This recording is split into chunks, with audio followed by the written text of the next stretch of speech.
Hi, everyone. This is Selena Gomez, and for Mental Health Awareness Month, I wanted to invite Dan Gillison to chat with me about the things we're experiencing during this global pandemic. Dan is the CEO of NAMI, the National Alliance on Mental Illness, which is the largest grassroots mental health organization in the United States. So we're actually going to get a chance to chat about the important work that you do. So thank you so much for joining us. Well, thanks for having us. And on behalf of the National Alliance on Mental Illness, we really do appreciate the opportunity to talk with you and have this conversation as we really think about what's going on right now with COVID and the serious impact that it's having from anxiety to mood disorders. We're seeing quite a bit taking place with adults and children. Well, the impact is pretty significant. So our helpline has seen about a 40% increase in. Wow. I'm going to just ask you a few questions just so that, I know it's super important to my community and I want to educate people as much as possible. It's important for everyone to commit to this social distancing, but I've been concerned for people who are struggling, mentally during this time. Like, what sort of impacts of isolation and social distancing, how is that affecting people right now? The isolation is absolutely affecting people and impacting their levels of engagement, their levels of depression. The uncertainty actually adds to that isolation. What if? Why can't? When? We're also seeing the ways that people can manage it from the standpoint of giving to others, reaching out to friends. Sometimes we think that we might be bothering someone. Yeah. And you're really not. So picking up the phone and reaching out to someone you may not have connected with in a long time, or even reaching out to an organization that could use help and offering your help. So almost getting out of your own lane and trying to get in someone else's lane and help them sometimes is really helping yourself.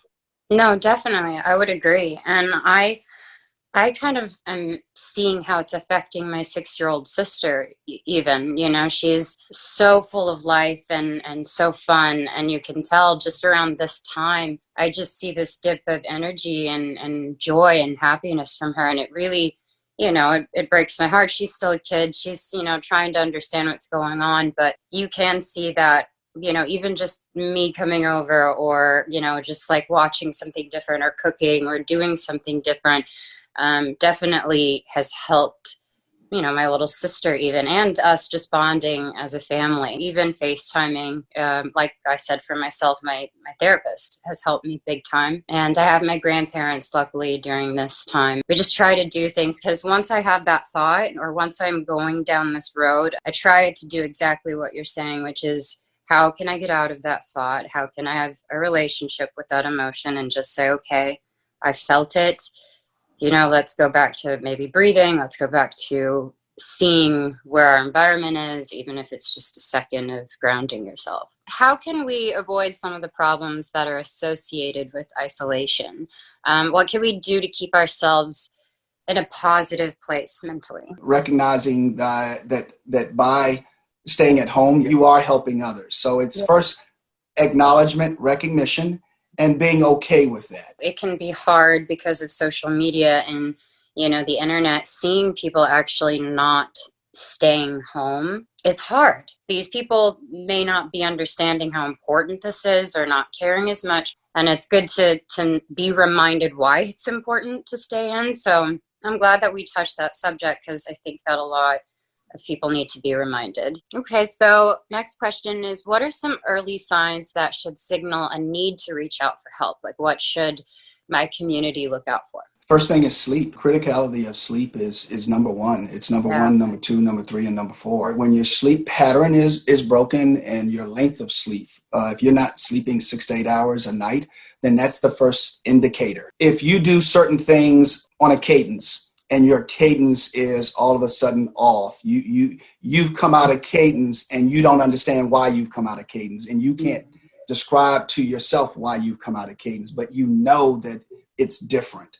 That's right. Another indicator. And both of those are strong indicators that it may be an opportunity for you to reach out to someone. I would agree with that. I've noticed that when I do get enough sleep. Sometimes it's even later when I sleep in, but I appreciate it more every time because I've actually, and I'm sure you may know about this. I've been reading about it, how it's, I believe it's called collective dreaming. Mm-hmm. Right now, there's tons of people who are experiencing bad dreams or, some sort of wild dreams that stick with them. And it can sometimes affect my sleep. So I've noticed that if I don't get enough or I've had a dream that throws me off, it'll throw my whole day off. I try to, again, I'm so grateful to just have someone around, but I'll be stuck in my head and I know that's exactly what it is. And, I sometimes can't do it. Sometimes it's just, that's my day. And I have to at least give myself some sort of grace and say, okay, maybe I need a new day. And yeah, I know that can be crucial. I also know that if my papa doesn't get enough sleep, it is not a fun situation to be around. So, Mm-hmm. so next question is, what resources are out there for people who are struggling but can't get the help they normally receive? This is a big one. If a person feels that they're in a crisis, we recommend that they reach out to the crisis text line, and that's they text NAMI to 741-741. You mentioned it already, teletherapy. We know that there are folks that are leveraging it and using it. There's others that have not reached out thinking that it's not available because they got the notification that their medical professional's office was closed. So the next part of that is, however, we're offering this call to check to see if if your organization or your medical practice is offering teletherapy. Oh, I actually didn't know that. So that's good to know. Okay. So the next question is, are there specific signs that show up in children that parents and caregivers can look out for? That's actually what I was talking about with my sister. So you can look for regression in behavior, regression in things that they used to do, something they may have been capable of doing when they were going to school or they were actually going to daycare, whatever, that it seems like it looks like they've moved a step back, Selena. Look for solitude or isolation that seems different, that is not normal behavior for that particular child, something that actually has them pulling away versus coming around. It's not just them observing us, but it's us being open and saying, how are you feeling? Let's talk. And they're vulnerable. Make sure you're being honest. right. They'll know if you're not. And remember, association and assimilation. They've lost all of their, many of them were about to graduate from high school. Many of them may have been on their soccer teams or their lacrosse teams and didn't get to finish their seasons. Many of them didn't get to go to their prom. Many of them are trying to be resilient for us, for the moms and the dads and the aunts and the uncles and the grandparents. So, okay, I think this is one of my last questions. People openly talk about seeing their doctors for checkups or if they're physically in pain, but there's still a stigma around talking about mental health and seeking therapy. How is NAMI working to normalize the conversation around seeking help with mental health, and what more could we be doing? First of all, it takes conversations like this, and it takes people like yourself. We need more leaders like yourself. This is about leadership, having these kinds of conversations, as well as providing tools, resources, and communities where individuals can go. We're trying to raise the bar. We want to reduce any stigma, any shame, and say, you know what? You can live successfully with a mental illness. And most young people don't call it a mental illness. They will go to an employer and say, I have a mental condition. More important than just that, it's the adaptation of the conversation and saying, it's okay. You're not alone. Our helpline is staffed by volunteers, all that have lived experience. So they have lived experience, so they understand what stigma is. So what we're trying to do is, first of all, we also say there is no physical health without mental health. We're convening as many of the leaders in the mental health space together as possible and trying to have one voice and getting America to reinvest in the conversation about health. As we come out of this COVID-19, we want to address this fragmented mental health system and make sure that we recognize what the trauma is going to look like for all of these Americans that have been impacted by COVID. May is Mental Health Month. We're doing a number of different things in terms of this month to try and reduce the stigma and address it head on.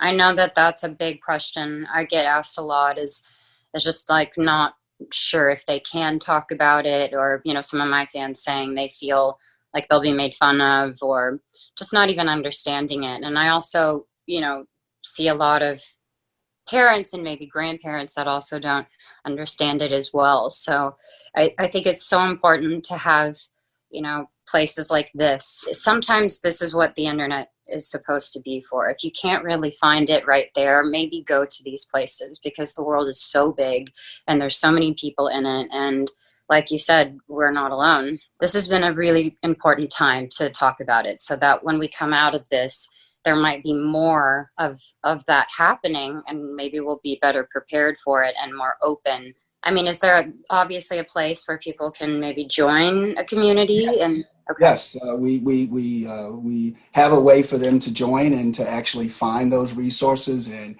they can actually go to NAMI.org/find support. /find support, and they can find over 600 potential communities out across the United States that they could reach out to that would welcome them. And we have different kinds of online sessions that they could potentially join. That's incredible. I love that. All of this has been so great. So I want to say thank you so much for joining me and for all the great insights. I know that this is super important to everybody at Rare Beauty and our community. So, you know, you're going to reach a lot of people by talking to us. So thank you so much. And this was great for me. I feel better talking to you.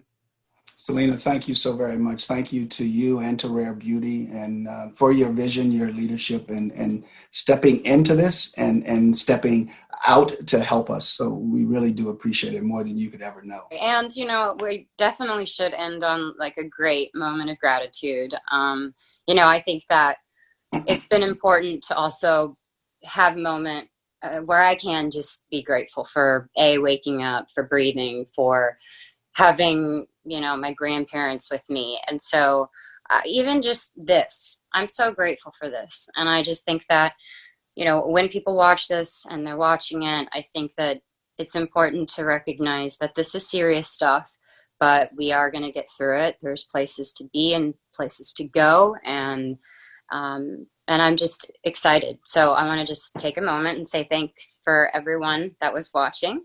And you can go to all of the websites, again, that you've mentioned. So that would be NAMI.org for information, correct? Yes. And there's a ton of other ones that you said. But please, while you're doing this, take care of each other. Know that we're all in this together. And yeah, thank you so much for watching us.